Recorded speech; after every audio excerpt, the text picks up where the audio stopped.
중매를 선 암행어사. 영조 임금 때 전라북도 한 절에 있는 석불목에 이상한 쪽지가 걸려 있었습니다. 이 쪽지는 즉시 영조 임금에게 전해지게 되었지요. 쪽지에는 이런 내용이 적혀 있었습니다. 지금 조정에 있는 임금은 국모의 진짜 아들이 아니다. 국모인 황후 김씨가 만든 가짜 아들이다. 우리는 3만의 병력을 인솔하고 4월 15일에 한양으로 쳐들어갈 것이다. 조정에서는 이상한 쪽지의 출처를 밝혀내라는 임무를 내려 암행어사 이광덕을 호남 지방으로 보내었지요. 이광덕은 허름한 옷차림에 대나무 지팡이를 짚고 천리길을 걸어가게 되었습니다. 마침내 전라도 땅을 밟았지요. 큰 고개를 하나 넘자 날이 어두워 쉬어갈 주막을 찾게 되었습니다. 그러나 산골이라 그런지 아무리 찾아봐도 주막은 눈에 띄지 않았지요. 한참을 헤매는데 멀리서 불빛이 아른아른 거렸습니다.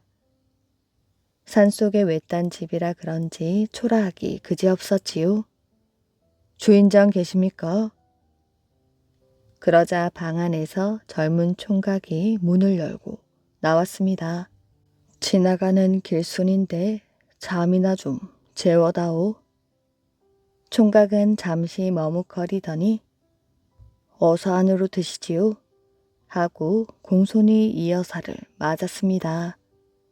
총각은 이 여사를 건너 방으로 안내하였지요. 방 천장에는 주먹만한 자루 하나가 대롱대롱 달려있어 눈길을 끌었습니다. 이 여사가 방에 들어서니 배가 몹시 고팠지요. 그때 문이 스르르 열렸습니다. 손님, 저녁 진지를 못 드셨을 텐데 밥이 없어서 어쩌지요? 괜찮으니 걱정할 것 없네. 이렇게 자고 가기만 해도 고맙네. 이 여사는 진심으로 고마워했습니다. 누워 잠을 자려고 할 때 옆방에서 여인의 목소리와 총각의 목소리가 들려왔지요. 너는 정신이 없느냐? 그 쌀은 네 아버지 제사 때 쓰려고 어렵게 구해 간직한 게 아니냐? 그런데 그 쌀로 밥을 지어 손님에게 준다니 그게 될 법한 소리냐? 여인은 총각의 어머니인 듯 했습니다. 손님께서 몹시 시장하신 모양입니다. 그러니 밥을 지어드려야지요. 쌀은 또 나무를 해다 팔아 사오면 되잖아요. 그래, 네 말이 맞다. 쌀은 또 장만하면 되지. 어머니, 너무 걱정 마셔요. 너처럼 착한 아들을 둔 게 자랑스럽구나. 그래, 밥을 지어드리자. 우리 집에 오신 손님이니 정성껏 잘 맞아드려야지. 말하는 소리가 그치고 문 여닫는 소리가 났습니다. 손님, 주무십니까? 들어오게. 잠시 가져갈 게 있어서요.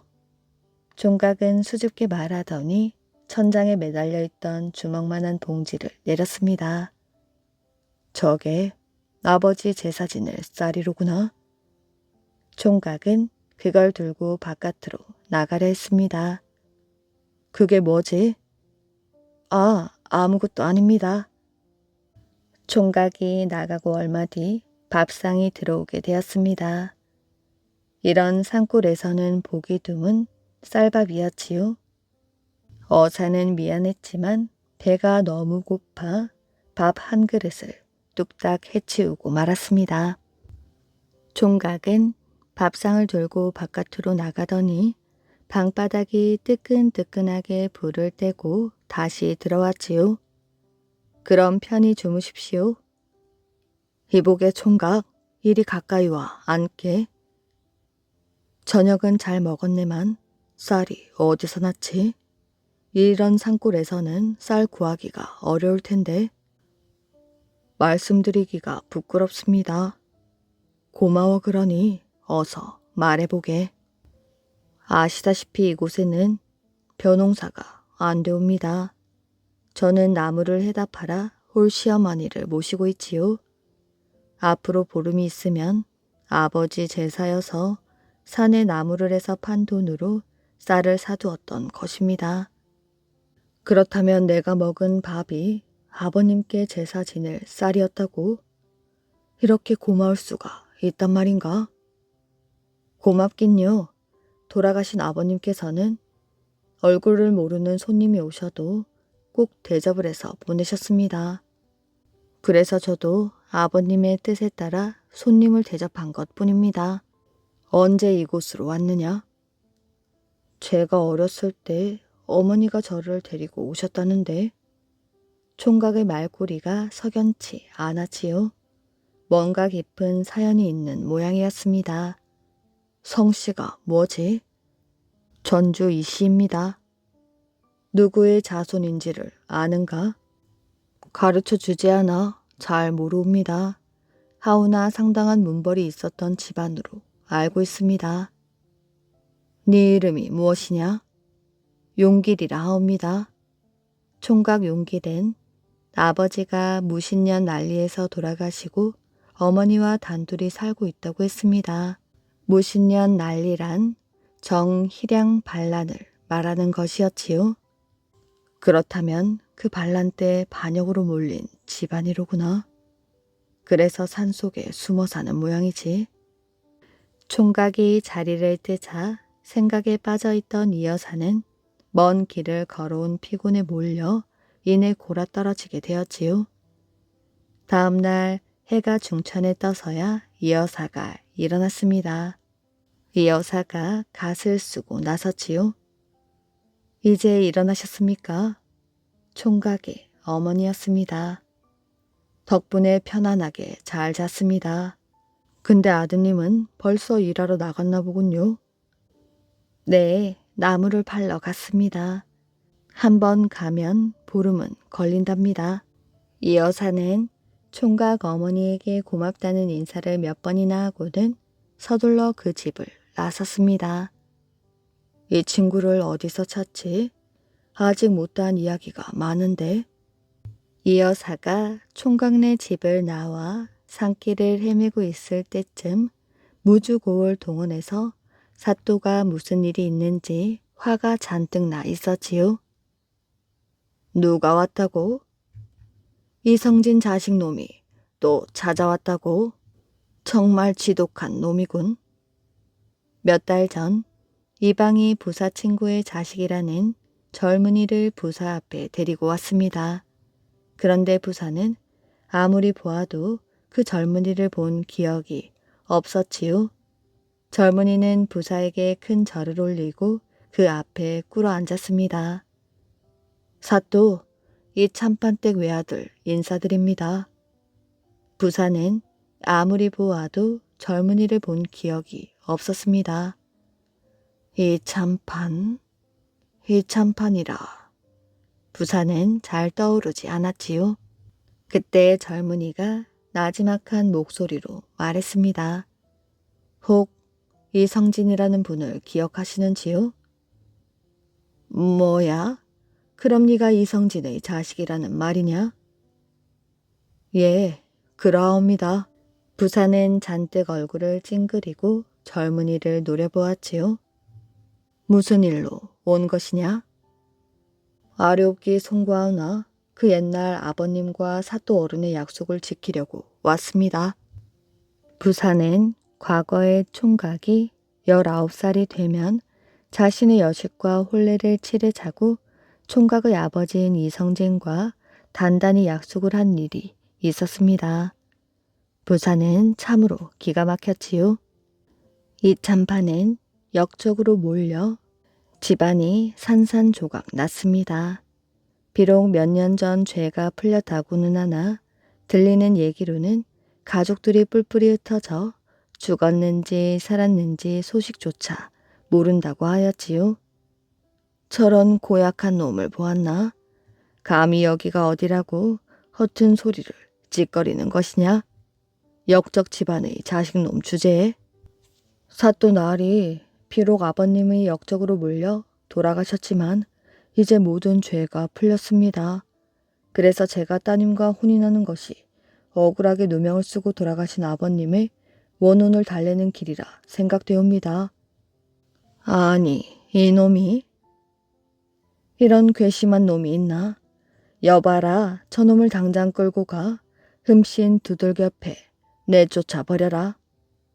부졸들은 총각을 마구 두들겨 패고는 동구 밖으로 내다버렸지요. 그리고 보름이 지나 그 총각이 또 찾아왔고 부사는 화가 치밀어 그날도 총각을 두들겨 패서 내다버렸습니다. 그러길 벌써 몇 번째인지 몰랐지요. 오늘도 총각은 다른 때와 마찬가지로 부사를 찾아갔다가 실컷 두들겨 맞고 동구 밖에 쓰러져 있었습니다. 마을로 들어서던 이 여사는 길가에 쓰러져 있는 총각을 보고는 깜짝 놀랐지요. 바로 자기를 재워주고 제사를 지낼 쌀로 밥을 해준 그 총각이었습니다. 이 여사는 총각을 들쳐업고 주막으로 갔습니다. 아이고, 또 그 총각이네. 지독하기도 하지. 주모는 총각을 아는 듯 혀를 차며 이 여사 등에서 총각을 내리는 것을 도와주었지요. 선비님은 이 젊은이를 아세요? 그렇게 말하는 주모는 잘 아는 사람인가? 알다 마다요. 사또에게 무슨 원한이 있는지 몸이 나을 만하면 찾아가 실컷 두들겨 맞고 오고 또 맞은 곳이 나을 만하면 또 가고 이러길 벌써 몇 번째인지 모릅니다. 이 여사는 주모와 함께 총각을 방에 누이고는 주막을 나왔습니다. 의원을 찾아가는 길이었지요. 그런데 의원은 왕진을 나가서 내일이나 돼야 돌아온다고 했습니다. 이 여사는 마을 이곳저곳을 돌아다녔지요. 그런데 이때쯤이면 집집마다 저녁을 지내라고 굴뚝에서 연기가 모락모락 피어오를 텐데 어인일인지 굴뚝에서 연기가 나는 집이 없었습니다. 이 여사는 다시 주막으로 들어서며 주모에게 말하였지요. 오늘은 어느 집에 가서 밥 한 끼 얻어먹을까? 주막집 국밥은 이제 신물이 난단 말이야. 복에 넘치는 소리 하지 마시오. 개밥 같은 밥이라도 때 거르지 않고 먹어보는 게 이곳 사람들 소원이라오. 아니 주모, 저기 눈에 쫙 깔린 게 쌀인데 그게 무슨 소리오? 깔린 게 쌀이면 뭐합니까? 임자는 따로 있는데. 그 임자가 도대체 누구란 말이오? 누구긴 누구겠소. 최부자 영감과 사또 나리 것이지. 주모는 얼른 손으로 입을 틀어 막았습니다. 아까 그 말은 무슨 뜻이오? 주모는 술을 벌컥벌컥 들이키더니 말을 이었지요. 이 고을 부사는 고을에서 좀 산다고 아는 사람이 있으면 넌지시 불러들여서는 술을 거하게 먹이고 주물러 터뜨려 재물을 빼앗는 일을 하고 있었습니다. 고을 사람들 재산은 점점 부사에게 갔고 모두 궁핍하게 살 수밖에 없었지요. 부사는 옥에 갇혀있는 좀도둑을 끌어내어 기분 내키는 대로 곤장을 때리고 돈을 빼앗게 되었습니다. 양반들과 돈 좀 있는 사람들을 불러다가 매일 술판을 벌이는 자리에서 감옥에 갇힌 죄인들을 불러다가 이유 없이 매우치게 하는 것이었지요. 그 자리에 초대받은 양반들은 그 모습을 보고 안절부절하여 먹은 술 깨기가 일쑤였습니다. 게다가 분위기가 잡혔다 싶으면 부사는 양반들에게 은근히 죽는 소리를 하였지요. 요즘 나라 살림이 어려워 큰일이라네. 가뜩이나 겁을 먹은 양반들은 술 한잔 얻어 마시고 그날로 돈이면 돈, 땅이면 땅을 고스란히 부사에게 갖다 바쳤습니다. 저런 고얀 놈을 보았나? 여하튼 백성들이 굶어 죽는 것도 모르고 글쎄 저 아랫마을 최부자 영감과 사돈을 맺는답니다. 최부자는 또 누군가? 최부자나 사또나 똑같은 놈들이지요. 다음날 이 여사는 의원을 불렀습니다. 참 누군가 했더니 또 이 젊은이네. 매 맞는 데는 이골이 난 사람이니 걱정할 것 없소. 가슴에 품은 원한이 얼마나 크면 저러겠소. 의원은 약봉지를 지어주고는 일어섰습니다. 이 여사는 총각을 주막에 남겨두고 이 고을 저 고을을 돌아다니며 민심을 살폈지요. 가는 곳마다 어려운 데다가 기근이 들어 백성들의 생활은 말이 아니었습니다. 이러니 말도 안 되는 소문이 나돌고 백성들이 살지 못하여 한양으로 쳐들어온다는 것이 아니겠어요? 이 여사는 탐과 놀이들의 횡포와 백성들의 어려움을 낱낱이 적은 장계를 한양으로 올려보냈습니다. 그러고는 총각이 있는 주막으로 돌아왔지요. 이제 오셔요. 총각은 갔습니다. 하룻밤만 더 있다 가라고 해도 어디 말을 들어야지요. 어머니가 기다린다며 어제 저녁에 갔습니다. 이 여사는 주막 고개를 넘어 총각이 사는 집을 찾아가고 있었습니다. 이 여사는 살인문을 밀치며 안으로 들어섰지요. 계십니까? 아니, 선비님이 아니십니까? 아니, 이 사람아, 아무리 바빠도 인사는 하고 가야지. 날이 그 일은 비밀로 해주십시오. 어머님은 제가 나무 팔러 장터에서 며칠 묵고 온 줄로 아십니다. 그때 안에서 어머니 목소리가 났습니다. 밖에 누구 왔느냐? 예, 지나가는 나그네가 길을 물어 가르쳐주는 중입니다. 총각은 이 여사를 모시고 예전에 묵었던 건너방으로 들어갔습니다. 어서 앉게나. 오늘은 자네 이야기를 꼭 듣겠네. 총각의 사연은 참으로 기가 막혔습니다.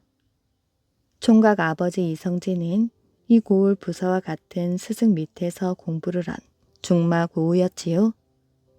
어렸을 때부터 신동 소리를 듣던 이성진은 20살을 간 넘긴 나이에 장원급제를 하고 이미 30에 찬판 벼슬을 했습니다. 그러나 지금의 부사는 번번이 과거에 낙방하여 별 볼 일 없이 방구석에서 책장이나 넘기고 있었지요. 이찬판은 그래도 어릴 적 친구를 위로하며 가까이 지냈습니다. 그리고 자식들이 크면 나중에 사돈을 맺자고 제안했던 것이었지요. 그런 몇 년 뒤에 사또는 이찬판의 추천으로 말단이지만 벼슬길에 오르게 되었습니다. 그러던 어느 날 이찬판은 역적으로 몰려 집안이 하루아침에 풍비박산이 되었지요. 이찬판은 억울했지만 어쩔 도리가 없었습니다. 그때 친구인 지금의 부사가 이찬판이 죄가 없다는 상소문 한 장이라도 올려주었더라면 사정은 달라졌을 것이었지요. 그러나 부사는 모르는 척 등을 돌렸습니다. 그래서 복수를 하겠다고 그런 어리석은 짓을 하는가? 아닙니다. 생전에 그렇게 아꼈던 친구분과의 약속을 제가 지켜드리는 것이 저승에 계신 아버님의 억울함과 친구분에 대한 서운함을 조금이라도 갚을까 해서입니다. 날이 이제 다 끝난 일이오니 부디 제 어머님에게만은 이런 사실을 숨겨주십시오. 그럼 이제 사또에게 매맞는 짓을 그만하겠다는 것인가?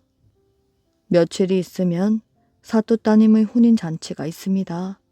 그러니 이젠 모두 끝난 일이 아닙니까? 그래, 사또의 사돈될 집은 어딘가? 최부자 집이라고 합니다. 내 주모에게 들었네. 둘 다 고을 사람들을 등쳐먹고 산다며? 끼리끼리 하는구먼. 날이 그러니 어머님께는 정말 비밀이옵니다. 이 여사는 오랜만에 산골 생활을 했습니다. 며칠 총각집에서 머물기로 한 것이었지요. 며칠이 지난 아침이었습니다. 이보게 오늘은 슬슬 마을로 한번 내려가 볼까? 마을에요? 오늘이 사또 딸이 혼이 나는 날이라며? 그러니 구경을 가야지 않겠나? 다 생각이 있으니 따라오게. 이 여사는 총각 어머니에게 인사를 하고 집을 나섰습니다. 총각은 이 여사를 멀찌감치 뒤처져서 따라오고 있었지요. 해가 서산에 막 걸릴 무렵 새신랑 행렬이 고을 입구로 들어서고 있었습니다. 최부자의 아들답게 꾸민 행렬이 웅장하였지요. 신랑 한번 잘생겼군. 그런데 저 새신랑 어디서 많이 본 것 같은데? 글쎄 나도 낯이 익어. 맞다 맞아. 그 젊은이야 젊은이. 주모가 손바닥을 마주치며 신랑이 타고 가는 조랑말 앞으로 나섰습니다. 그러고 보니 조랑말을 탄 새신랑은 바로 부사에게 딸을 달라고 하다가 매를 맞고 버려졌던 총각 용길이었지요. 그 앞에서 말고삐를 잡고 있는 사람은 바로 이 여사였습니다. 이 소식은 삽시간에 퍼져 마침내 부사 귀에까지 들어갔지요. 무엇이라? 그 찰거머리 같은 놈이 신랑 차림으로 온다고? 부사는 너무 화가 나 말을 잇지 못했습니다. 내 이 죽일 놈을. 부사가 버선발로 뛰어나가 동원들 한가운데 차려놓은 조례청을 지날 때였지요. 이리 오너라. 신랑이 옵니다요. 신랑이. 신랑 용기리를 태운 조랑말이 이 여사의 손에 이끌려 동원들로 들어섰지요. 뭐 어떠라는 것이야? 저놈을 당장 끌어내리렸다. 부사가 고래고래 외쳤습니다. 신랑을 끌어내리라니요. 좋아하던 포졸들이 서로 얼굴을 바라보며 어리둥절해할 때였습니다. 저 총각놈을 당장에 포박시키라는데도 부사의 목소리가 거의 발악하는 듯 들려왔지요. 포졸들은 그제야 총각 용길이 얼굴을 알아보고 그 앞으로 달려들었습니다. 그때 이 여사가 소리치며 포졸들을 가로막았지요. 사또, 나 좀 봅시다.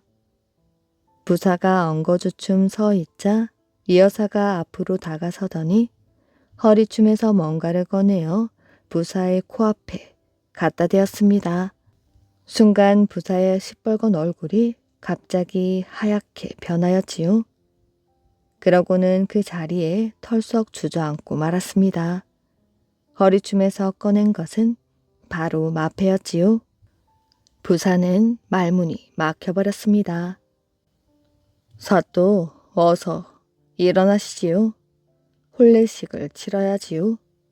이 여사는 능청스럽게 사또를 일으켜 세웠습니다. 여봐라, 어서 혼례식을 거행하라. 부사는 어깨가 축 늘어진 채 소리를 질렀습니다. 이어 풍악 소리가 동원들에 울려 퍼졌지요. 아무것도 모르는 마을 사람들은 풍악이 울리자 어깨춤을 덩실덩실 추기 시작했습니다. 혼례식이 진행되고 초례청에 구경꾼들이 구름처럼 모여들었습니다. 용길이도 저리 차려입으니 폼이 나는구만. 그 광경을 흐뭇하게 바라보던 이 여사가 부사에게로 다가갔습니다. 부사는 동원 마루에 풀썩 주저앉아 넋을 잃고 있었지요. 이 기쁜 날에 얼굴이 그게 뭔가? 부사는 말문이 막혀 아무 말도 못하고 있었습니다. 내 동구박 고갯 마루에서 신랑을 바꿔치기 했다네. 그간 사정을 잘 이야기하여 원래 신랑을 돌려보냈으니 그건 걱정 말게. 내가 죄를 물으면 살아남지 못할 터. 그러나 용길이 총각을 사위로 맞아 지난 일을 뉘우치고 앞으로 올바르게 고을을 다스린다면 죄를 묻어두기로 하겠네. 어떤가? 사또 날이 죽을 죄를 지었사옵니다. 그럼 그리 알고 난 그만 가보겠네. 부사는 그만 엎드려 목 놓아 울었습니다. 이 여사는 훌쩍이는 부사와 풍악 소리를 뒤로하고 동원을 나섰지요. 힘이 장사인 새 아들. 이번에 새로 내려오는 사또 어른은 김가놈을 처치해 주시려나? 평양의 백성들은 새 감사가 부임할 때마다 그렇게 수근거리며 자기들의 기대가 채워지기를 기대했습니다. 그처럼 누구나 일을 가는 김아무개란 인물은 가명의 이방으로서 쥐꼬리만한 벼슬을 믿고 행패가 여간 심하지 않았습니다. 남의 재물을 빼앗는 것은 다반사였고 아름다운 여인을 보면 기생이건 여염집 여인이건 가리지 않고 못된 짓을 행하였지요. 그런데도 아무도 그의 행패를 막지 못한 것은 김가의 아들들 때문이었습니다.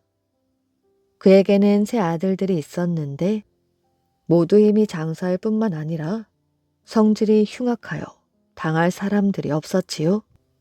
그들에게는 군졸들도 벌벌 떨었고 벼슬 아치들조차 어떤 험한 꼴을 당할지 몰라 못 본 척 외면하는 것이 고작이었습니다. 신임 감사들 역시 부임 초기에는 김가를 처벌하려고 했지만 교묘하게 들어오는 뇌물에 우선 정신이 흐려졌고 그 위에 김간의 삼형제의 험상한 기세를 보고는 오금이 저려 흐지부지 처리해버리고 말기 일쑤였습니다. 오랫동안 그와 같은 일이 반복되다 보니 김간은 날이 갈수록 기고만장해졌고 그의 아들 삼형제 또한 아버지의 세도를 믿어 갖은 못된 짓을 하고 돌아다녔습니다. 사람들은 수군거리며 이제나 저제나 자기들의 소원을 풀어줄 인물이 나타나기를 고대하였지요. 그 무렵 새로운 평안 감사로 이 종성이 부임해온 것이었습니다. 이 종성은 이항복의 후손으로서 기가 드센 데다 불의에는 참지 못하는 성격의 소유자였지요. 이종성 역시 평양에 도착하자 각종 사물을 확인하여 처리하고 들어오는 민원에 대하여 조사를 했습니다. 아니, 김아무개란 자에 대한 민원은 어찌 이렇게 오랫동안 쌓여왔으며 아직도 처리되지 않은 것이냐? 하지만 아무도 나서서 대답하는 자가 없었습니다. 그러던 중 당사자인 김이방이 나서서 거만하고 비웃는 듯한 태도로 대답하였지요. 사또, 그것은 모두 소인을 시기하는 자들의 모략에 불과하며 전임 사또들 역시 그 점을 잘 아셔서 무혐의 처리를 했던 것이옵니다. 무슨 소리냐? 내가 들은 바로는 네 죄가 명백한 것으로 되어 있다. 그런데도 감히 나를 기만할 작정이냐? 정소인에게 죄가 있다고 생각하신다면 벌을 주십시오. 어디 용기가 있으면 처벌해보라는 식이었습니다. 저런 무엄한 놈. 네가 무얼 믿고 그따위 소리를 하는지 모르겠으나 어디 매맛이 어떤지 견뎌보거라. 어서 저놈을 묶어라. 이종성은 좌우에 명하여 형틀을 드리라고 명령했습니다. 일이 그 지경에 이르자 비로소 김가도 이것 잘못 걸렸구나 싶었지요. 하지만 비슷한 경우를 전에도 여러 번 겪었을 뿐만 아니라 세상 사람들이 모두 두려워하는 새 아들들이 있었으므로 마음을 가다듬고 말했습니다. 사또의 말씀을 듣고 보니 소인은 이제 목숨을 부지할 수 없을 것 같습니다. 죄를 지었으니 마땅히 죽음을 받을 것이나 마지막으로 아들 놈들을 보게 허락해 주십시오. 이종성이 선선히 허락함으로 이윽고 문제의 삼형제가 불려왔습니다. 김가는 처량하게 눈물을 흘리며 아들들에게 말하였지요. 첫째야, 만일 이 아비가 죽는다면 너는 저 원수를 어찌할 것이냐? 1년을 넘기지 않을 것입니다. 둘째야, 너라면 어찌할 것이냐? 뭔 1년입니까? 3달 안에 요절을 보겠습니다. 셋째야, 너는 어떠냐? 오늘 밤 다운장 끝장을 보겠습니다. 삼형제가 얼굴이 시뻘게 져서 소리를 치는데 그 기세가 하도 험악하여 그 자리에 있던 사람들 모두가 얼굴이 백지창처럼 변했습니다. 그러나 다만 한 사람 감사 이종성만은 끄떡도 않고 냉정하게 명령을 하였지요. 그럼 죄인 김가를 형틀에 올리고 물고를 내어라. 사령들은 김가를 형틀에 엎어 묶은 다음 곤장을 사정없이 내려치기 시작했습니다. 마침내 김가는 피투성이가 되어 절명하고 말았지요. 이종성은 김가가 숨이 끊어진 것을 확인하고는 삼형제에게 말했습니다. 너희 아비의 시신을 가져다가 장사 지내도록 하여라. 그러고 안으로 들어가 버리니 삼형제는 눈물을 흘리며 자기 아버지의 시신을 업고 돌아갔습니다. 그 소문은 삽시간에 온 평양성에 퍼졌지요. 아니 그 김가놈이 죽기는 정말 죽었는가? 잘 되었구나. 잘 되었어. 이제야 묵은 채증이 가라앉는 것 같군.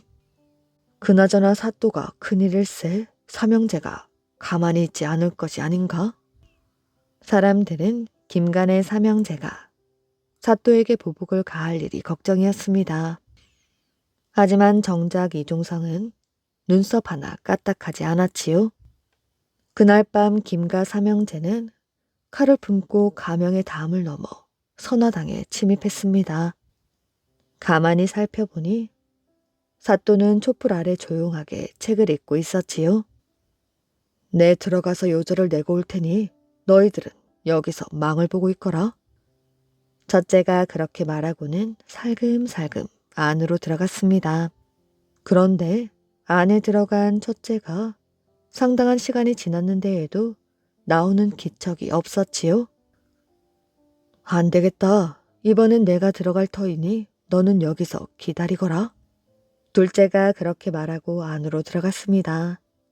그런데 둘째마저도 나오지 않으므로 마지막으로 셋째가 들어갔습니다.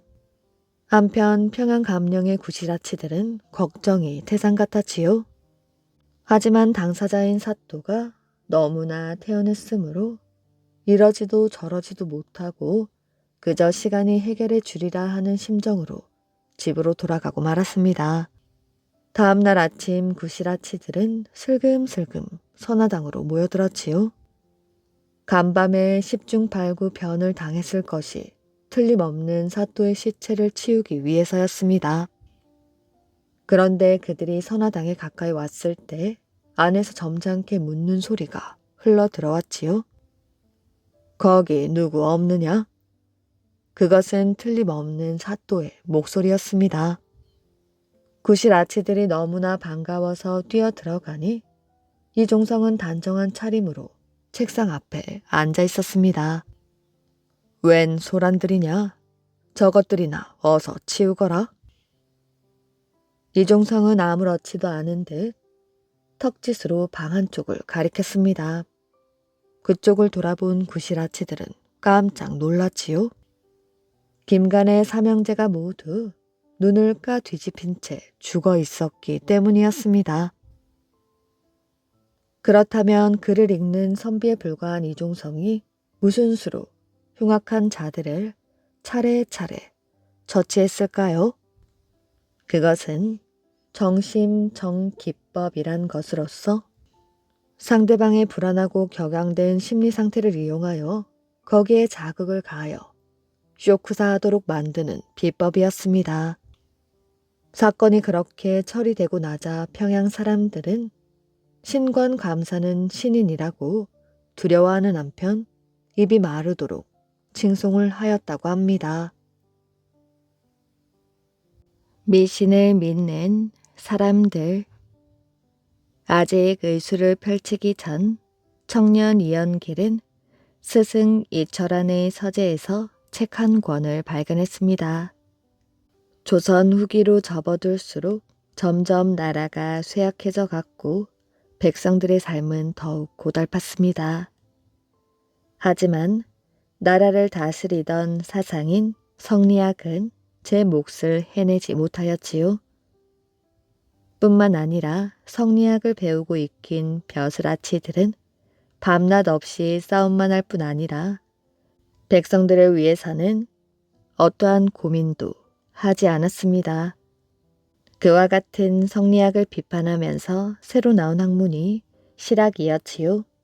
이연길의 스승 이철환은 실학운동을 한 사람의 손잡벌 되는 사람이었습니다. 그래서 이철환의 집에는 수많은 젊은이들이 찾아와 공부를 하였지요. 이철환은 제자 이연길을 흐뭇하게 바라보았습니다. 그 책은 청나라에서 나온 의서이다. 네가 그 책을 좋아할 줄 알았다. 예? 스승님께서 어떻게? 의학 공부를 하고 싶어 하는 것은 결코 부끄러운 일이 아니란다. 물끄러미 젊은 제자를 내려다보던 스승은 품에서 책 하나를 꺼내어 이연길 앞에 내밀었습니다.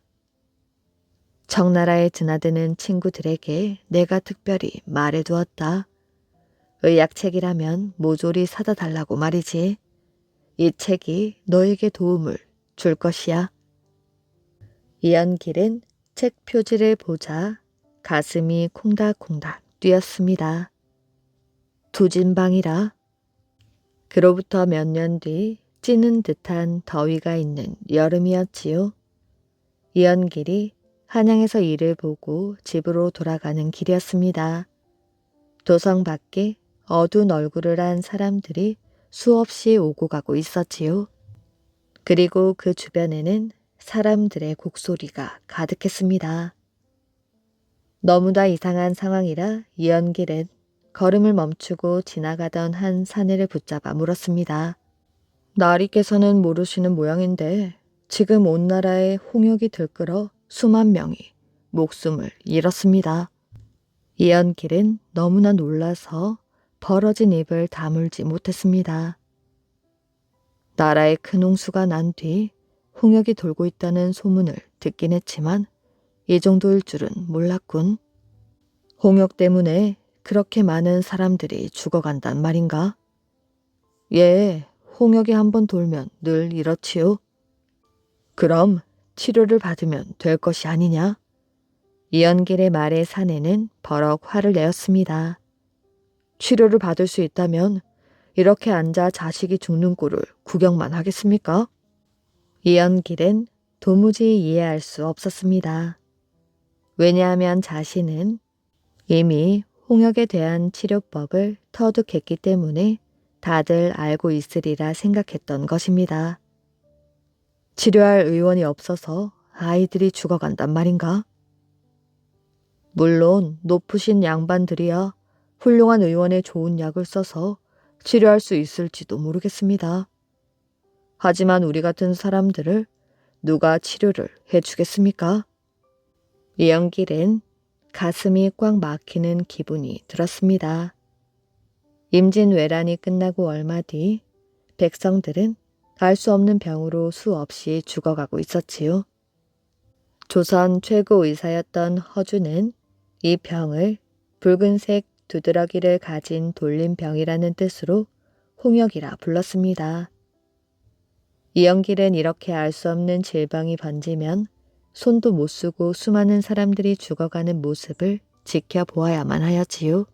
이연길은 남몰래 홍역에 도전해왔습니다. 홍역과 비슷한 증세가 나타난 곳이면 어디든 달려가 살펴보았고 저작거리에 떠도는 비법들도 고루 시험해 보았으며 책이란 책도 샅샅이 뒤져보았지요. 그러다 마침내 이연길은 홍역 치료법을 알아내었습니다. 아무도 모르게 10여 년 동안 발품을 팔며 연구했지만 완전히 풀리지 않았던 수수께끼가 스승 이철안이 건네준 두진방 덕에 해결되었던 것이었지요. 두진방은 천연두 마마와 홍역의 치료법을 적은 청나라 의사입니다. 이연길은 이 책을 통하여 2가지 전염병의 치료법을 알아내었는데 그 가운데 홍역은 완벽하게 치료할 수준이 되었습니다. 가엾구나. 홍역은 치료만 하면 살 수 있는데 치료법을 몰라 죽어나가다니. 내가 상중만 아니면 도움을 줄 수 있었을 텐데. 조선시대에는 부모님이 돌아가실 경우 자식들은 3년 동안 바깥 활동을 할 수 없었습니다. 이영길은 3년상을 치르는 상제였고 함부로 의술을 펼칠 수가 없었지요. 가슴은 아팠지만 어쩔 도리가 없었습니다. 이연길은 발걸음을 되돌리고 크게 숨을 쉬었습니다. 멀리 도성의 모습이 보였지요. 세상에 사람을 살리는 일보다 더 가치 있는 일이 있을까? 사람을 살릴 의술을 알면서도 상중이라 외면하고 사람을 살릴 기술이 있으면서도 채통을 잃을까 꼭꼭 숨겨 놓았던 것, 그것이 정녕 부끄러운 일이다. 왕가의 후손인 그가 상제의 도리를 다하는 것은 목숨만큼 중요한 일이었습니다. 그런데도 가문의 명예를 저버리고 발길을 돌리니 하인은 벌어진 입을 다물지 못하였지요. 한양에 사는 김씨는 혹 아이가 홍역에 걸릴까 꽁꽁 숨겨 놓았으나 소용없는 일이었습니다. 김씨의 아이에게도 홍역이 찾아온 것이었지요. 어렵게 얻은 자식인데 하늘도 무심하시지. 김씨는 툇 마루에 나와 멍하니 앉아 있었습니다. 그런데 이웃집 최씨가 어딘가 서둘러 가는 것이 보였지요. 김씨가 최씨에게 물었습니다. 어딜 그리 바삐 가는 게야? 어딜 가긴 처방전을 받으러 가지. 처방전? 도성 안에 귀한 분이 오셔서 우리 같은 사람들에게 처방전을 나누어 준대. 그 처방대로 약을 지어다 먹으면 백발백중 낫는다지 뭔가. 김씨는 최씨를 뒤쫓아 의원을 만나러 달려갔습니다. 김씨와 최씨는 길게 늘어선 줄을 보고 마음이 급하였지요. 긴 줄 가운데 서 있던 사람이 2사람에게 물었습니다. 아이가 앓은 지 며칠이나 되었소? 그건 왜 물으시오? 최씨가 퉁명스레 말했습니다. 온 신경이 곤두서 있어 말이 곱지 못하였지요. 걱정 마시오. 의원 나리 처방이 얼마나 신통한지 약을 쓰면 그날 밤 안으로 아이가 살아난다오. 낯선 사람은 마음이 바쁜 김씨와 최씨를 위로해 주었습니다. 이렇듯 이연길은 전염병으로부터 백성을 구하기 위하여 왕족이라는 신분을 버리고 몸을 낮추어 백성들에게 다가갔습니다. 여기저기에서 도움을 구하자 이연길은 환자들을 돌보기 위하여 마을에서 마을로 돌아다니기 시작했습니다. 이연길이 환자를 보러 한 고을에 갔을 때였지요. 갑자기 농부 하나가 울며 불며 다급하게 그를 찾았습니다. 바로 전날 이연길을 찾아왔던 마을 사람이었지요. 나리, 우리 애가 죽어갑니다. 아니, 자넨 어제 내게서 처방전을 받아가지 않았나? 예, 어제 나리께 처방전을 받아 그대로 약을 다려 먹였지요. 그런데 아이가 배를 쥐고 떼굴떼굴 구르다가 다 죽어가지 뭡니까? 이연길의 얼굴이 어두워졌습니다. 그럴 리가 없는데. 이연길은 서둘러 발길을 돌려 농부의 집으로 향하였지요. 당시 고을의 의원들이 돌림병에 무관심한 이유 중에는 돈벌이가 안 되는 것도 있었지만 또 다른 이유도 있었습니다. 바로 치료를 하던 중 사람이 죽으면 그 책임을 고스란히 의원이 져야 했기 때문이었지요. 조선 초기에는 전염병이 돌면 무당을 두고 구슬했습니다. 사람들은 병이 나는 것이 나쁜 병균 때문이라고는 생각지 못하고 하늘이 화를 내서라고 생각했습니다. 하지만 무당이 병을 낫게 할 리는 없었지요. 사람들은 여전히 돌림병을 하늘이 내린 재앙이라 여겼습니다. 그래서 무당을 불러 구슬해야 한다고 믿는 사람들이 많았지요. 그러던 중 이연길의 처방이 잘못되었다는 의심이 들자 사람들의 시선은 순식간에 싸늘하게 얼어붙고 말았습니다. 농부의 아이를 살피던 이연길이 고개를 갸우뚱했습니다. 분명히 홍역은 치료가 되어가는 모양인데 대체 뭐가 문제인 것인가? 이연길은 도무지 까닭을 알 수 없었습니다.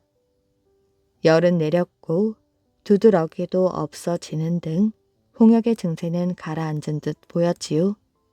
하지만 아이는 축 늘어져 있었습니다. 그때 문 밖이 소란스러워지더니 마을 사람들이 때로 몰려왔지요. 의원 나리, 여기 얼른 나와보시오. 모두들 어제 그에게 처방전을 받아간 사람들이었습니다. 어제 나리께서 준 처방전대로 약을 먹였지요. 헌데 애가 아침부터 배가 아프다더니 설사를 줄곧 해대다. 이젠 축 늘어져 사람도 못 알아볼 지경이요. 이 모두가 나리 탓이 아니면 뭐겠소? 내 처방은 틀림없다네. 그리고 홍역 증세는 많이 가라앉았네. 무언가 다른데 원인이 있을 걸세. 화가 난 사람들은 들은 척도 하지 않았습니다. 귀신이 노한 게 분명해요. 세상에 돌림병을 고친다는 말은 처음 들어봤어요. 이 사람은 우리를 속여 먹으려는 사기꾼이 분명해요. 내 분명 말하는데 홍역은 나을 수 있는 병이네. 내 처방으로 말이지. 귀신 따위는 전혀 상관없다고. 이연길은 힘을 주어 말하였지요. 그럼 나리께서 이 아이들을 살려내시오. 그럼 믿겠소. 모여있던 사람들이 날카로운 눈길로 이연길을 보았습니다.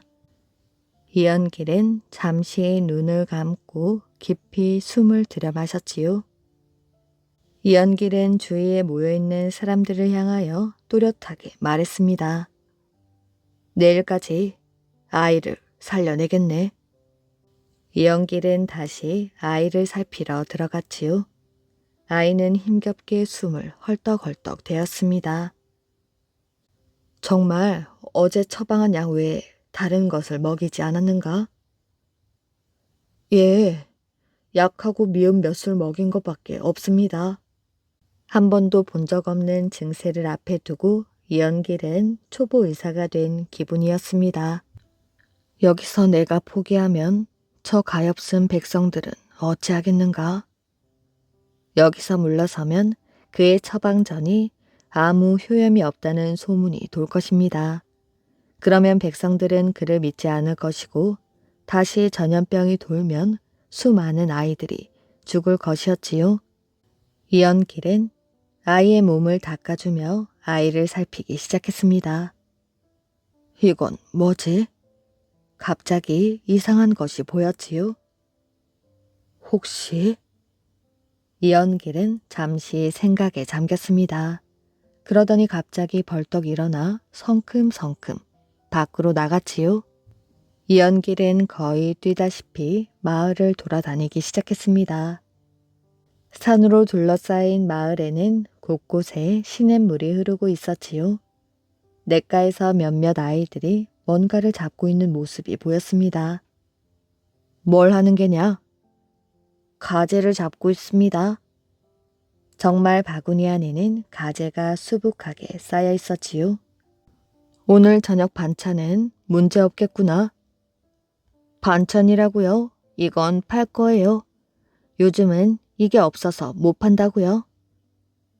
아니 왜 갑자기 가재 바람이 분 거지? 이 가재가 홍역의 특효약이랍니다. 이연길은 깜짝 놀라 쓰러질 뻔했습니다. 홍역 때문에 열이 아주 높을 때 가재살을 날로 먹으면 열이 내린대요. 아이의 말에 한달음에 농부의 집으로 뛰어온 이연길은 말조차 잘 나오지 않았습니다. 내 묻는 말에 틀림없이 대답해야 하네. 아이가 홍역에 걸렸을 때 혹시 가재를 날로 먹였나? 예, 그게 열을 내린다고 하여 잡아먹었습니다.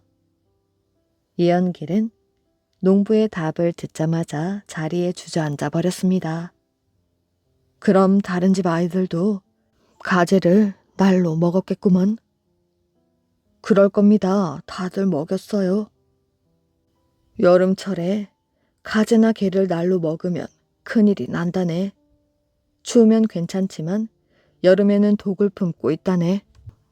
아이의 오른쪽 배가 부었고 설사를 하여 기운이 없는 증세로 보아 가재회충이 알을 낳은 것일세.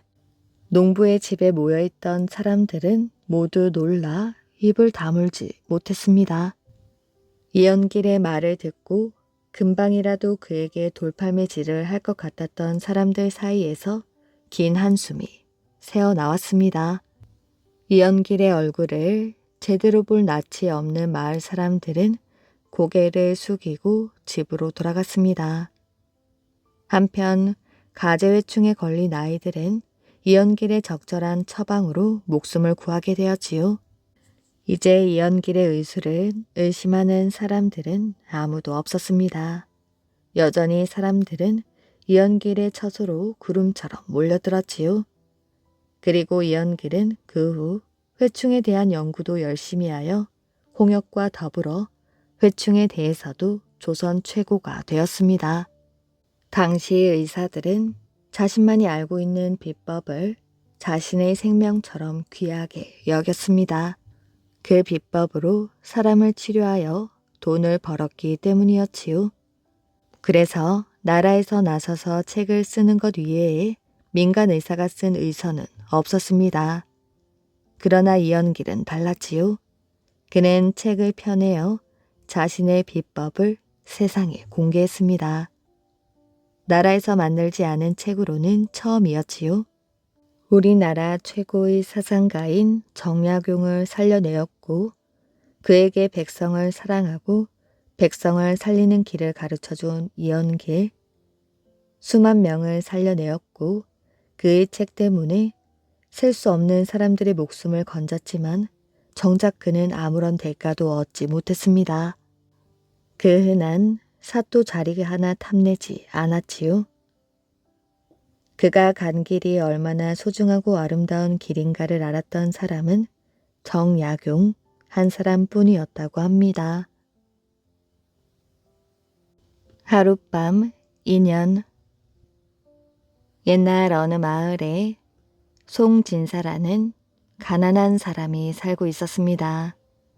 이미 부인을 잃고 아들도 없는 데다 나이 40에 몸은 궁할 대로 궁하였지요.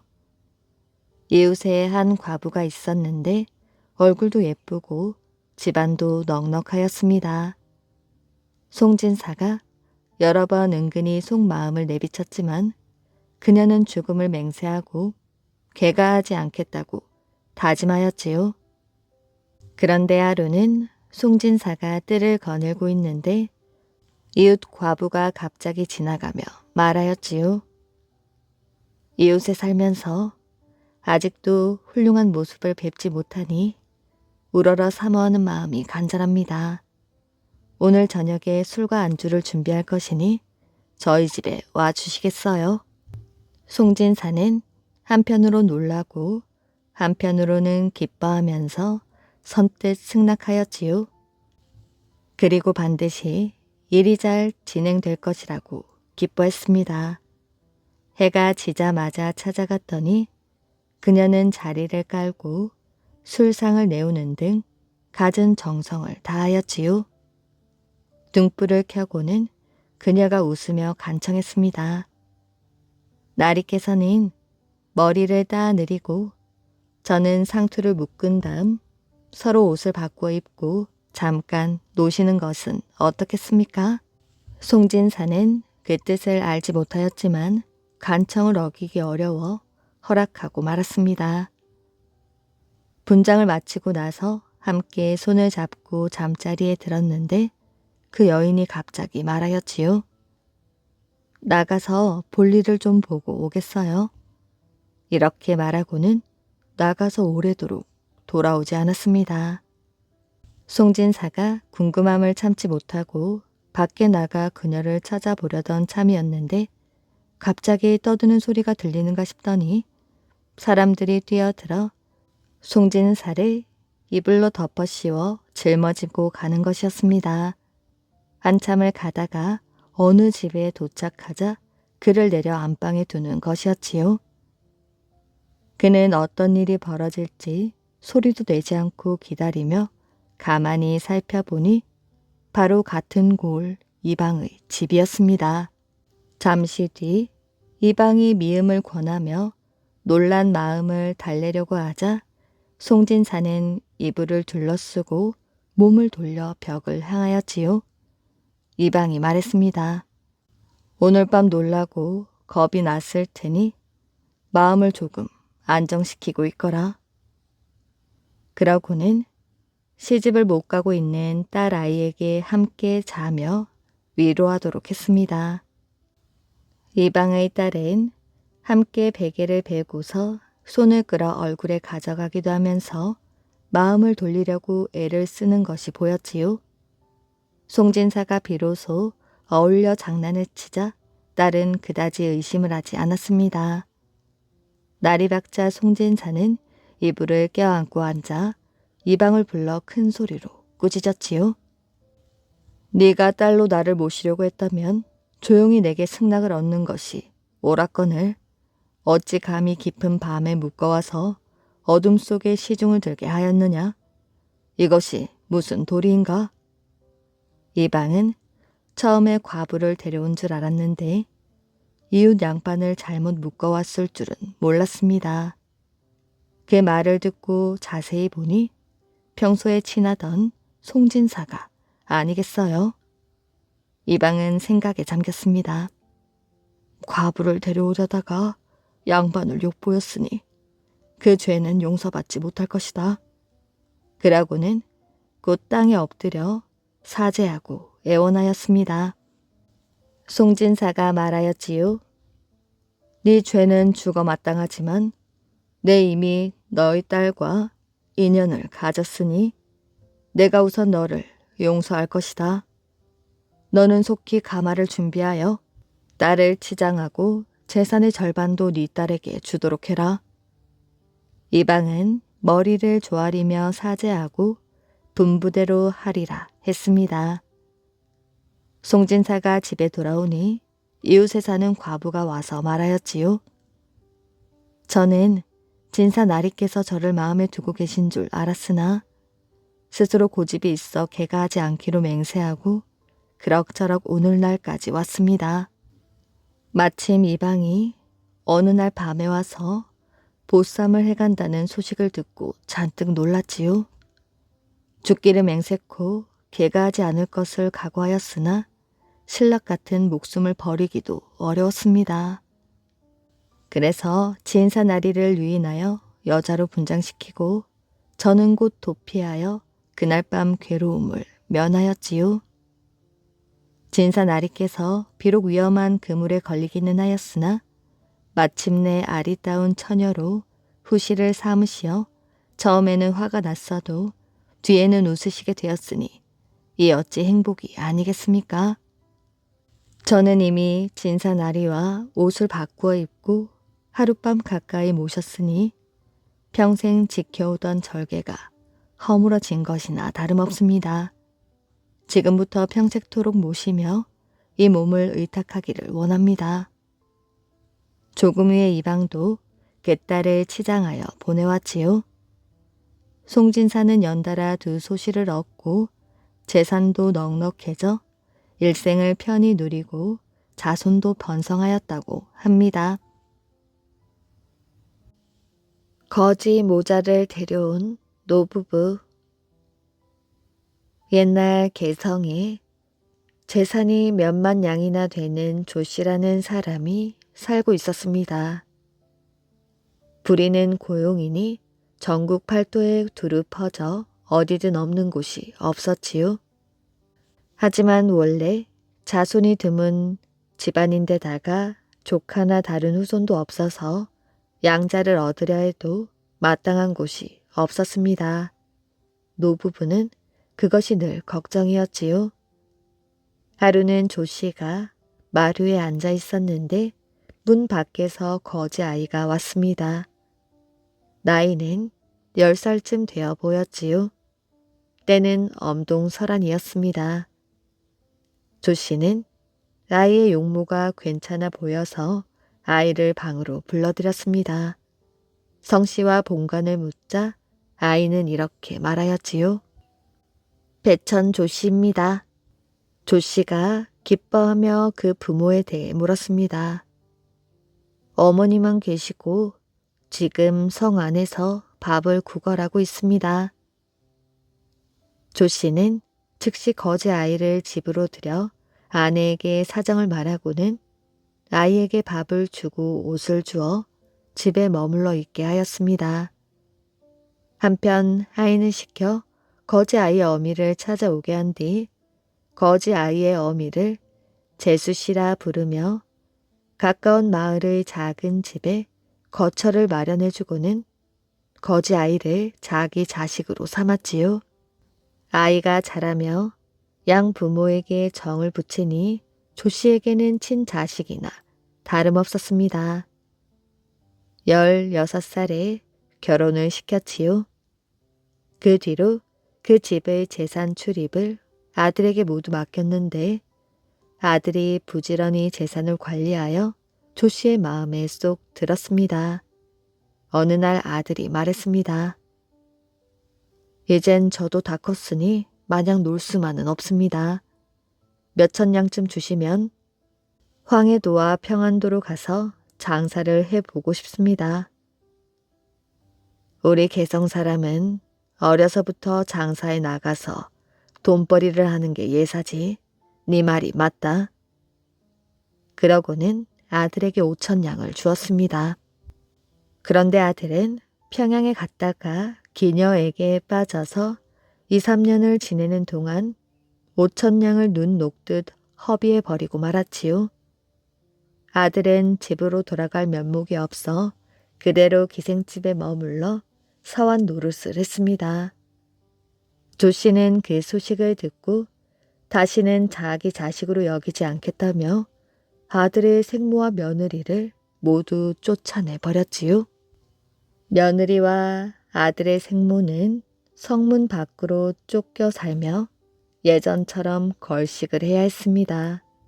아들 조생은 해진 옷에 깨진 갓을 쓰고 기생집에 붙어 살았는데 끝내 돌아갈 기약이 없었지요. 하루는 기녀가 관아의 잔치에 불려가서 조생 혼자 집을 지키고 있었습니다. 그날엔 큰 비가 내리고 있었지요. 조생이 서성이다 보니 마당 가운데 금 가루가 흘러내리고 있는 게 아니겠어요? 근원을 따라가 보니 뒤뜰에서부터 끊이지 않고 이어지는데 바로 방문 앞의 섬돌로부터 나온 것이었습니다. 섬돌을 자세히 살펴보니 다듬이 돌처럼 생겼지만 실은 덩어리 전체가 생금이었던 것이었습니다. 조생은 기녀가 돌아오기를 기다려 기녀에게 말하였지요. 내 젊어서 당신에게 돈을 조금 쓰긴 했지만 당신이 그동안 나를 대접해준 은혜는 잊기 어렵네. 하지만 내 지금 여러 해 동안 부모님과 떨어져 지냈으니 인정상 돌아가지 않을 수 없겠네. 기녀가 그 말을 듣고 서글픈 얼굴로 말했습니다. 오랫동안 우리 집에 머물러 있었는데 형편이 넉넉지 못하다 보니 생각만큼 대접하지 못했습니다. 여러 해 동안 주인과 손님으로 지내다가 지금 돌아가겠다고 하니 주인된 도리로서 그냥 걸어서 가게 할 수는 없지요. 그러고는 마부 한 사람과 말 한 피를 새내어 주었습니다. 정말 고맙네. 다만 한 가지 소원이 있는데 뒷방 문 앞에 있는 섬돌 말일세. 귀할 것도 없는 것이지만 당신이 아침 저녁으로 발을 디딘 돌이 아닌가? 내 지금 돌아가면서 이 섬돌을 가져가 당신 얼굴 보듯 한다면 위로가 될 것 같네. 제가 어찌 돌덩이 하나를 아끼겠습니까? 가져가십시오. 조생은 즉시 섬돌을 싣고 길을 떠났습니다. 조생은 해진 도포를 입고 집신을 신고 돌아오다 그곳에서 아버지와 마주쳤습니다. 하지만 감히 아버지 앞에 나설 수 없어 한 귀퉁이에서 몸을 움츠리고 있었지요. 아버지도 알면서 모른 척하고 아들 역시 알면서도 감히 앞에 나서질 못했습니다. 간혹 조생을 아는 자들이 조생을 보면 저마다 조롱하며 지나갔지요. 날이 저물자 조생은 성문 밖을 찾아갔습니다. 어머니와 아내의 원망의 말과 심한 질책을 듣고 있기가 참으로 어려웠지요. 다음날 조생은 편지와 함께 금을 겹겹이 싸서 아내에게 주며 아버지에게 바치라고 했습니다. 조생의 아내는 감히 방 안으로 들어가지 못하고 하인을 불러 시아버지에게 자기가 왔다는 것을 알려달라며 금과 편지를 먼저 들여보냈습니다. 조씨가 편지를 뜯어보니 이렇게 적혀 있었지요. 제가 여러 해 동안 번 것 중에 지금 보내드리는 금만 해도 예전에 제가 가져간 5,000냥은 될 것 같은데 또 이보다 더 큰 것도 있기에 우선 일부를 보내며 아랩니다. 조씨가 봉한 것을 풀어보니 모두 금 가루였지요. 값을 헤아려 보니 6,000~7,000냥은 좋게 돼 보였습니다. 조씨는 너무나 기뻐 곧장 일어나 안으로 들어가서는 조생의 아내를 불러 방으로 들어오게 했습니다. 조씨의 아내가 몹시 성을 내고 욕을 하며 며느리를 쫓아내자 조씨가 말하였지요. 그럼 안 될 일이 있소. 조금만 기다려보오. 그러고는 며느리에게 물었습니다. 네 남편은 건강하게 돌아온 것이냐? 별탈 없이 잠은 잘 잤고. 너는 돌아가지 말고 여기 있거라. 내 지금 나가 네 남편을 만날 것이니. 조씨는 성문 밖으로 나가서 아들을 만났습니다. 아들이 절하자 아버지가 말하였지요. 네가 보는 금 가루가 적지 않던데 그걸 어찌 얻은 것이야? 그 정도 가지고 어찌 많다 하겠습니까? 커다란 금덩어리가 있습니다. 어디 두었느냐? 아들이 행랑 안에서 금덩이를 꺼내 보여주었지요. 조씨는 눈이 휘둥그레지고 입이 쩍 하고 벌어지더니 곧바로 놀라 까무러쳤습니다.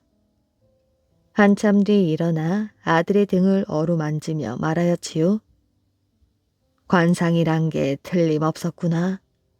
내가 처음 네 관상을 보니 만석군이 될 상이었다. 그래서 너를 아들로 삼았던 것인데 지금 과연 이 금덩이를 얻어왔구나. 이 금을 팔면 우리 집 재산의 10배는 될 터이니 더 이상 무얼 바라겠니? 지금 당장 집으로 들어오너라. 조씨는 조생의 생모를 돌아보고 말했습니다. 재수씨, 요즘 날이 추웠는데 얼마나 춥고 배가 고프셨습니까? 내가 지금 가마를 마련해 보낼 터이니 당장 옛 집으로 돌아가십시오. 조씨는 집으로 돌아간 뒤 조생 가족을 모두 데리고 와서 예전의 부자 관계를 회복하였다고 합니다. 빈둥거리기 좋아하는 여인들. 옛날에 아주 추운 마을에 7명의 여인들이 살고 있었습니다. 이 여인들은 모두 게으름뱅이였지요. 매일 먹고 마시고 뒹굴며 시간을 보냈습니다. 빈둥거리다가 잠자는 것이 일이었지요. 이 여인들이 사는 곳 근처에는 3명의 남자가 살았는데 이들은 매우 부지런했습니다. 그들은 쉬지 않고 사냥을 하거나 집을 지었습니다. 그리고 배도 만들었지요. 7명의 게으름뱅이는 때때로 남자들을 찾아가 일하는 것을 방해했습니다. 그렇게 일만 하는 건 바보 같은 짓이야. 이렇게 옆에서 놀려대곤 하였지요. 그것도 모자라 돌을 던져 일을 못하게 하는 여인들도 있었습니다. 하지만 3사람들은 아무런 말도 하지 않고 묵묵하게 하던 일을 계속했습니다. 여인들은 심심하면 남자들을 찾아와 놀려대곤 하였지요.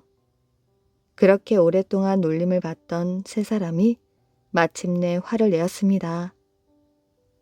이젠 더 이상 못 참아. 사람들은 여자들에게 몽둥이를 휘둘렀지요. 게으름뱅이들은 깜짝 놀랐습니다. 아무리 놀려도 묵묵히 일만 하던 남자들이 몽둥이를 들고 쫓아오자 걸음아 날 살려라 하고 주랭랑을 놓았지요. 남자들은 이번 기회에 여인들의 버릇을 단단히 고치겠다는 듯이 쉬지 않고 쫓아왔습니다. 여인들은 남자들이 만들어 놓은 배를 타고 바다로 도망쳤습니다. 남자들도 다른 배를 타고 뒤를 쫓았지요. 그 배는 노를 저어야 앞으로 나가는 배였습니다. 7명이 젓는 것과 3명이 젓는 것은 차이가 날 수밖에 없었지요. 그들의 사이는 점점 벌어지고 말았지요. 그러나 여자들은 남자들이 무서워 힘껏 노를 저었습니다. 여인들은 뒤도 돌아보지 않고 계속 노를 저었지요. 마침내 그 배는 하늘로 올라가기 시작했습니다. 그 모습을 신이 보았지요. 신도 7 여자들의 게으름에 진저리를 치고 있었습니다. 거기서 멈춰라. 그 말에 따라 배가 하늘에서 멈췄지요. 남자들도 열심히 노를 저어 하늘로 올라왔습니다. 이들은 모두 별이 되었습니다.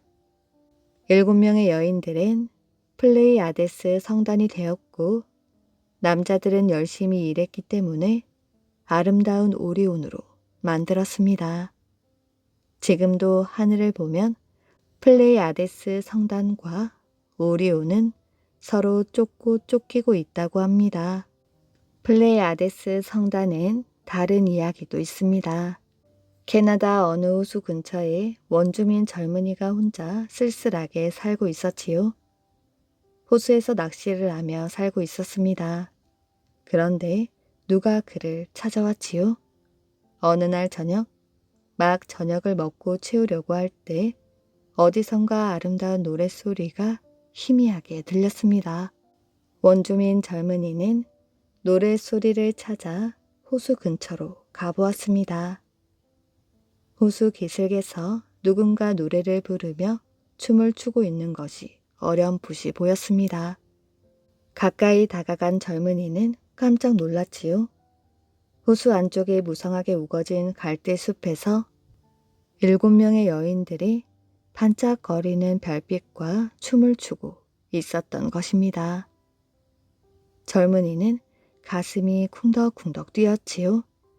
그렇게 가까이에서 여자를 본 적이 없기 때문이었습니다. 원주민 젊은이는 정신없이 처녀들이 추고 있는 춤을 보다가 그만 실수로 돌을 건드려 소리를 내고 말았습니다. 낯선 소리가 들리자 춤을 추던 7명의 여인들은 옆에 놓여있던 큰 가마를 타고 하늘로 올라갔지요. 젊은이는 자기 실수를 한탄했지만 어쩔 수 없는 일이었습니다.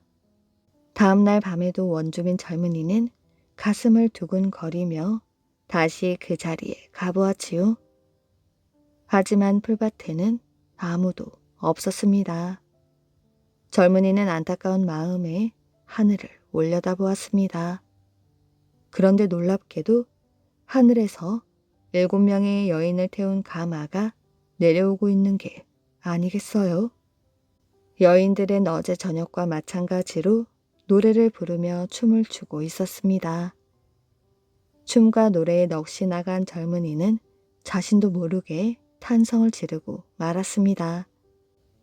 그 소리를 들은 여인들은 전날과 마찬가지로 가마에 올라타고 황급하게 하늘로 올라가고 말았지요.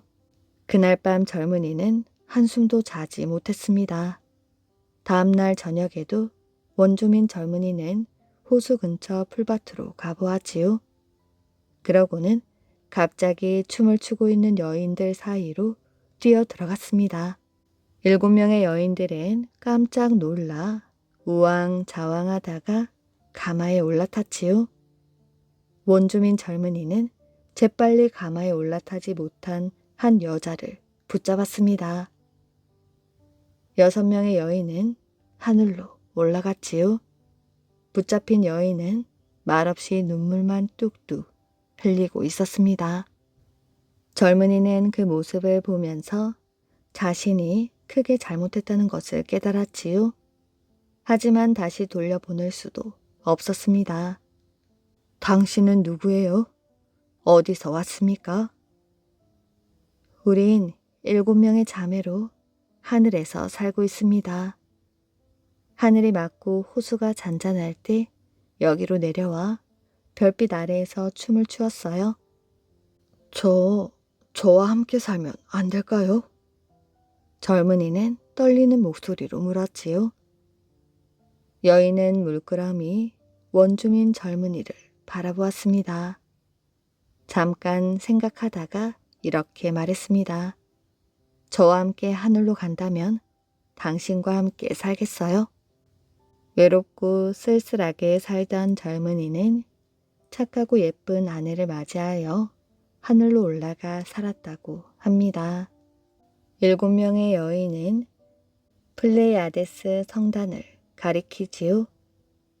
그런데 플레이아데스 성단의 7별 가운데 하나가 흐릿흐릿하게 잘 보이지 않는다고 합니다.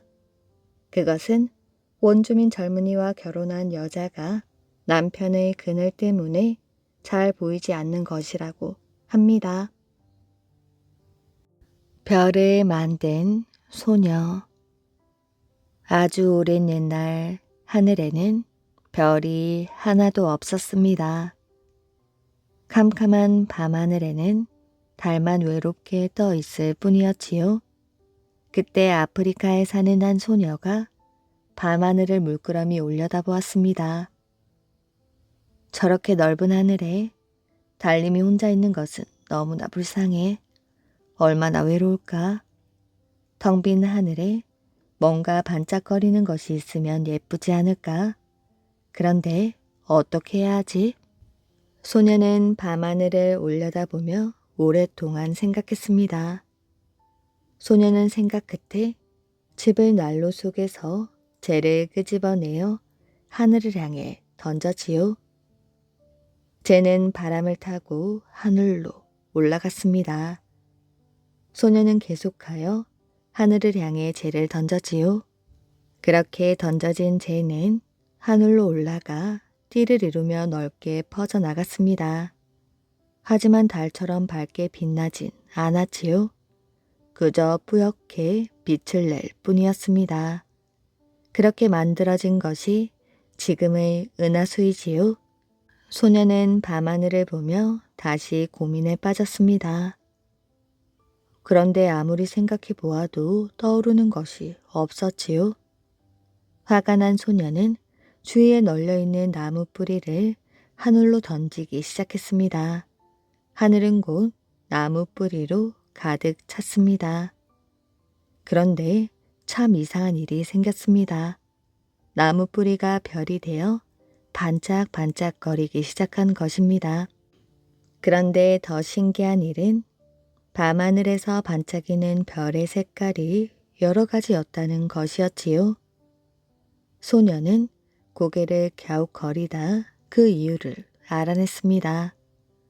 소녀가 던진 나무 뿌리는 어릴 적에는 하얀색이었다가 늙으면 붉은색을 띠는 것이었습니다. 이렇게 해서 하늘에는 달과 함께 반짝이는 별이 생겼습니다. 그리고 은하수도 생겼지요. 소녀의 예쁜 소원이 이루어진 것입니다. 이렇게 소녀가 밤하늘을 별로 가득 메웠는데 다른 한쪽에는 별을 먹는 신이 있었지요. 이 신도 아프리카에서 살고 있었습니다. 소녀가 나무 뿌리를 하늘에 던진 것처럼 이 신은 하늘에 활을 쏘아 별을 떨어뜨렸지요. 화살 하나에 정확하게 별 4개가 꿰어 땅으로 떨어졌습니다. 신은 떨어진 별을 주어 항아리에 넣고 끓여 아주 맛있게 먹었습니다.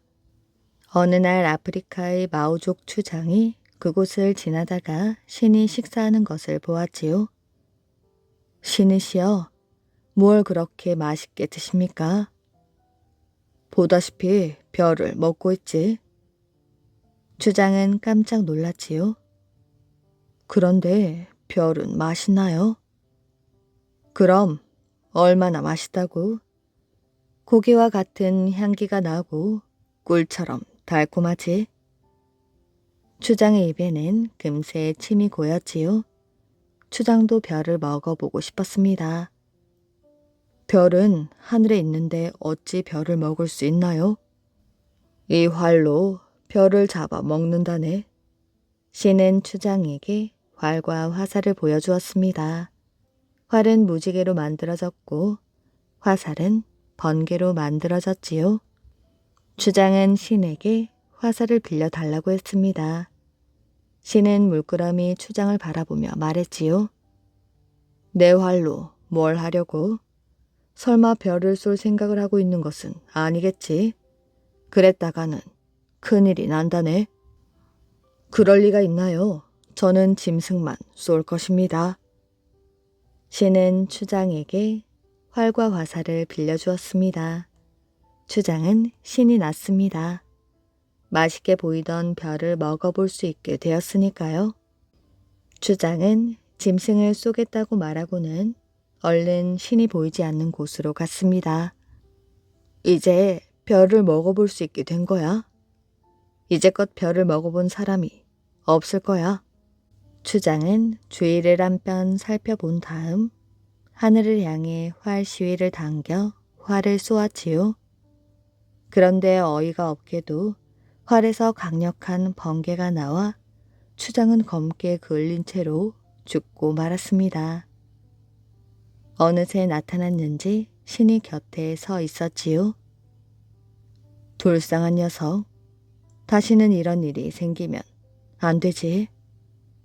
신은 혼잣말로 중얼중얼거리며 활을 집어들고 어디론가 사라져 버렸습니다. 그런데 신이 사라진 후 하늘에는 아름다운 7색깔 무지개가 걸렸다고 합니다. 그 후 신을 본 사람은 없었지요.